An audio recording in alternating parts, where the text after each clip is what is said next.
అరే చెత్తనా కొడుక మారేషం వేసుకొని పో, ప్రజలలో తిరుగు. మీకు అలవాటు రా ఇది. మొత్తం రాష్ట్రం అంతా ఆడికెళ్ళి ఈడికెళ్ళి గ్యాదర్ చేసి ఒక మీటింగ్ పెడతాడు మీ అయ్యా. మీటింగ్ పెట్టి మొత్తం హైలైట్ చేసి ఇక మళ్ళీ ఇంట్లో అంటాడు. అది మీ చరిత్ర. మేము ప్రజలలో ఉంటాం. ఆయన కొండగట్టి ఇష్యూలో పోయిందా?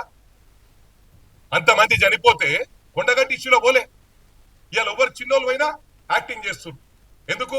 పవర్ లేక బతకలేకపోతున్నారు. 18 months లోనే మారిపోయారు కొడుకులు. అమ్మో ఆగమైపోయినాం మనం. వీళ్ళు ఏమనుకున్నారు? చిన్న మండలాలను, చిన్న జిల్లాలను, చిన్న పోలీస్ స్టేషన్లను అన్ని చిన్న చిన్నగా చేసి ఏమనుకున్నారంటే ఏ లీడర్షిప్ కూడా ఎదుగొద్దు.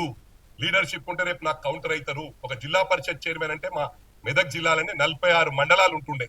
46 మండలాలకు జిల్లా పరిషత్ చైర్మన్ అంటే ఈక్వల్ టు క్యాబినెట్ మినిస్టర్. అంటే వీళ్ళకి అట్లుంటే రేపు వీళ్ళు కౌంటర్ అవుతారు. రేపు ఎప్పటికైనా తలకాయ నొప్పి అని ఈ క్రిమినల్ దమాక్తోని అని చిన్న చిన్న మండలాలు చేసిండు. మన వాళ్ళు అనుకుంటారు అరే మాకు చాలా ఫేవర్ చేసిండు. ఆయన ఏమనుకుండు? నా దగ్గర పైసలు లక్షల కోట్లు సంపాదించుకున్నా, పైసలు ఇస్తా, పబ్లిక్ ని తెచ్చుకుంటా. ఏ మీటింగ్ ఇలా మీటింగ్లు ఎందుకు సక్సెస్ అవుతారు? ఎవరైనా చాలా మంది డీసీఎంలలో వస్తున్నారు, బండ్లలో వస్తున్నారు, ఆడనే కూర్చుంటారు. రాక కాదు అన్ని పార్టీలకు వస్తున్నారు. ఏంటంటే సిస్టమ్ ను పాడు చేసిన ఘనత కేసీఆర్ దక్కింది. ఆయన ఏమనుకుండు?